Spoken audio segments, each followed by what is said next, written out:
You're a former nun. I'm a former nun. I was a sister for 7.5 years. I felt called to that and loved it and taught first grade. And then you decided not to be a nun. I fell in love with my husband, and I left. And we had 3 daughters. He was a priest. He was a priest, yeah. And we both followed our heart, which we did and have never regretted. Next month we'll be married 41 years. We have 3 wonderful daughters and 7 great grandkids. And you've taught in Catholic church school all your life. I did. I loved it. I loved it. I love God. I love Jesus, and I love sharing that with children. I was a good first grade teacher, and I retired from there 2.5 years ago. And it was about that time you decided what? About that time I was praying. I mean, I often prayed, but I was praying, and I heard God speak to me. I heard God call me to priesthood. I've never, ever thought of that in my life, ever. And so it shook me. I cried. I prayed more. And my husband, who's such a beautiful supporter of me, he said, Paula, if it's from God, God doesn't let go. God will keep calling you. And in my prayer, I kept hearing God say, this is what I want. This is what I want. I need women. I need people in my church to help others. I need people to help the marginalized. You're good at that. And so then I pursued it, and I looked into it and found out what it involves. I found out about Roman Catholic women priests, of which right now there's about 180 in worldwide. Most of them are in the United States, but worldwide, women who are called to priesthood, because we feel Jesus calls and feel called. What is involved in becoming a priest? I mean, the leading up to it part. What is that? It's 2.5 years you've spent preparing. 2.5 years I've been preparing. Really, tell you the truth, my lifetime I've been preparing. All that I've done in ministry over the many years. Most of the women have master's or doctorate in theology. Also, our life experience counts to what we have done in the past. We put all that down too. And then we write 10 papers, read lots of books, and write 10 papers on the sacraments and on what it means to be called to priesthood and what it means to serve others. And so we do these 10 papers. 5, after finishing 5, we become ordained a deacon, and then 5 later, a priest. Wouldn't you just be happy being a deacon in the regular Roman Catholic Church, or serving in a different way? You know, I just feel called to this, and I feel called to preside at the liturgy with people, call people to prayer. There are so many people who don't feel welcomed in the Catholic Church because maybe they're gay or because they're remarried and want to go back to communion. But Jesus said communion was a food along the way, not a reward for being good, but food along the way. And there's a lot of people who are not getting fed. And I feel called to that. I feel called to preside with the community. You know, being a priest is nothing special. It's another function within the church. I'm just like everyone else in the church. But we all have different gifts to do. And I feel mine is to preside and to bring the sacraments to people who request the sacraments. The Catholic Church does not sanction this. In fact, the Code of Canon Law 1024 says a baptized male alone receives a sacred ordination validly. That's right. That's right. And I'm breaking that code. And I also believe that code was man-made. Jesus said, called disciples. He called men and women to be disciples, to serve equally in the church, and to serve to bring about the kingdom of God. And I'm feeling called to that. You know, for a long time, the church, the Catholic Church, has like flown on one wing, and the male wing, and they have excluded women. And this is a chance for women to be in ministry, to encourage other women to serve, and so that we can be a more well-rounded church, serving anyone who needs to be served, the marginalized and anyone. What do you say to people who say this is just a stunt? You know what? I feel everybody has to follow their heart. This is what my heart says. This is what, and I just feel I can't go on ignoring what I keep hearing in prayer. And if other people don't agree with it, they need to follow what their heart calls them to. It's a big church. It's a big world. And we all need to do our part. I feel this is my part. I just feel I can't go on not doing this because it's what I'm called to. It's what my heart says, you must do this. So. But will you really call yourself still a Roman Catholic? I am a Roman Catholic, and I always will be Roman Catholic. I am American. I'll always be American. It's who I am. And we need a renewed Catholic Church. And this is, in becoming a priest, it's not the same as the way the priesthood is now. It's a new model because it's more inclusive. It's non-clerical. A lot of us grew up Catholic thinking the priest was different, set aside, better than the rest of us. And a clericalism kind of took over, that they make all the rules, they do. It's not true. The people, Vatican II called us all the people of God. The church is the people of God. And what we need to do as priests, as bishops, as pope, is listen to the people of God. Because God speaks to all of us. And so we can't ignore that. So you'll continue to call yourself a Roman Catholic? Yes, I am a Roman Catholic, and I will be, yes. Even though the head of the Roman Catholic Church will say, you have broken a rule, a big rule. You know what? Mandela said, if it's an unjust rule, it's got to be broken. That's what happened at apartheid. This is an unjust rule. Women have been second-class citizens in the church for years and years and years and years. That's an unjust rule. And we have evolved enough to know that women are just as valuable and as wonderful as men. God made all of us equal, and that we're just as valuable. And this is my part to say yes, and to call other women forth and say yes. And so, yes, I'm breaking the law, but I feel I must break it because it's an unjust law. Do you hope to change the Vatican? You know, I'm going to do the part I can do. Everybody's got to do their own part. I don't know what's going to happen in 10 years, 5 years, 20 years after I'm dead. I don't know. But I've got to do what I've got to do. I've got to do my part. I've got to do it for my children, my grandchildren, and many people after. So it's a very good point you just brought up. Not only are you a female being ordained as a Roman Catholic priest, you are married and you have children. I have 7 grandchildren. I have 3 wonderful daughters. You are breaking a lot of rules. You know, man-made rules, let me tell you. They're man-made rules. Okay, so if you could say something to Pope Francis, if he were listening, what would you say to him? I would ask him to deeply listen to women. We have some many holy women who have much experience, living experience, theological experience, experience of service to others. And I'm asking him to make us whole again, to help us be whole, to do his part. He can't do it all either. Everybody needs to do his part, but I would hope that he would do his part in listening sincerely to women. We're not trying to take over or to have a women's organization. I want to work in connection with the others, together, with Pope Francis, with the bishops, with the people of God, people of the church, together. It's not a competition. We want to work together. Pope Francis has said the issue of women priests is closed. Right. But insiders think that's some wiggle room, because he called it a door. Do you think that he ultimately might pave the way for this? You know, I can't speak for what he thinks or does or anything.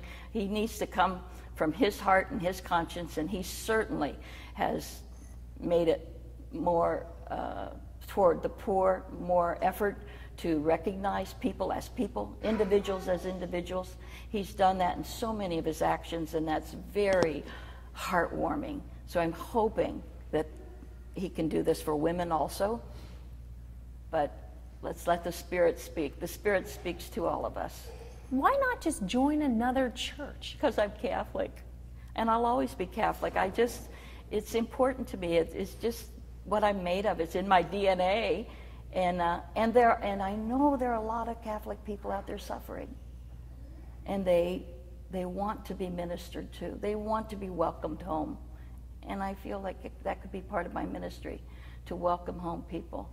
I think 1 out of 10 people, Catholics, have left. That's a lot. That's a big group of people. So some will say this sacrament is without effect. In fact, they'll say it wasn't really a sacrament. Is it a sacrament, and will it have effect? This is a sacrament with effect. For those that are concerned about that, our bishops were ordained by a Roman Catholic male bishop, and his name is unknown. I mean, it's secret, it's put away, but we are in succession, just as the male Catholic bishops say we are in a succession to that ministry with the Roman Catholic Church. We are too. So it is effective. You will not be able to minister in a Catholic church. I will not yet, right? Where will you minister? Well, there are a lot of women ministers of other denominations who welcome us. Men also, I should say. They welcome us to use their church because they think of the people of God, and they know people out there need to be served. And so we're welcome to do that. So we search and we ask, and people come to us and say, you may use our church. In fact, you could do service in someone's home. You could do a home, yes, which I will be doing also. That is the Small way groups, it used to be done. That's how it used to be done. You're right. And so we will have home masses among small groups of people and praying together. Does it hurt your feelings? And everyone's welcome, by the way. Does it scare you what's going to happen today? No. I feel very peaceful. I just feel that this is what I'm called to do. I feel the Spirit of God is with me, has been with me all my life, and I just feel very calm and peaceful about it, and proud and glad and humbled. Humbled by the many people who will be here. The over 200 people will be here to support this, because they too believe that the Spirit is moving. There's changes happening. The Spirit is moving, and I'm glad to be part of it. Your husband was a priest.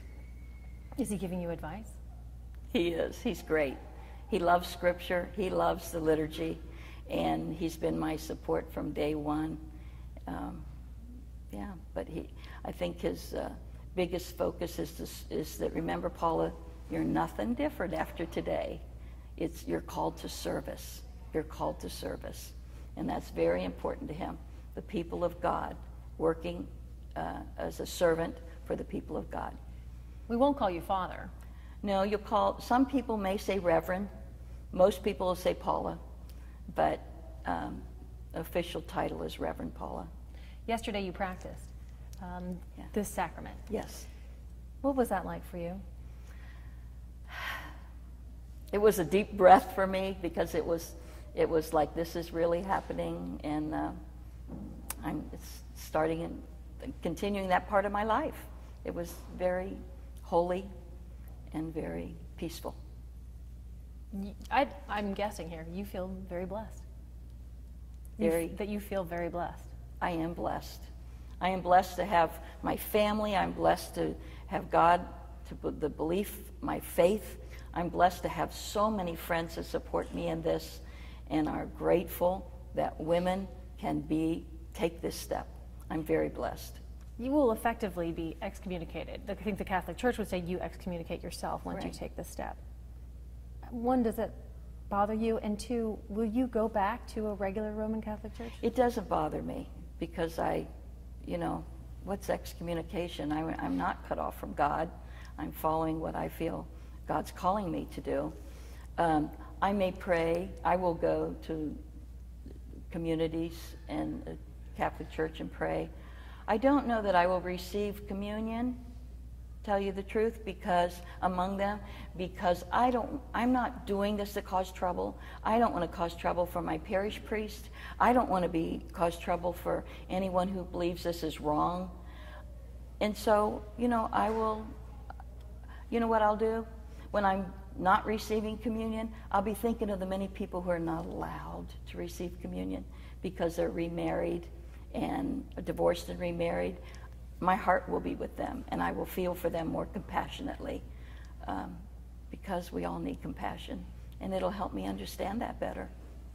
And then I'll receive communion with the community that I pray with. So, is there anything else I'm missing here? Is there anything else you want to tell me? Or the people who will be watching this? No, I again hope that everyone will listen to their heart and follow not just rules. A church is not just made up of rules. It's made up of people. And God is within each of us, and we each need to listen and follow that. And I think no matter what religion we are, if we do that, we become more compassionate people.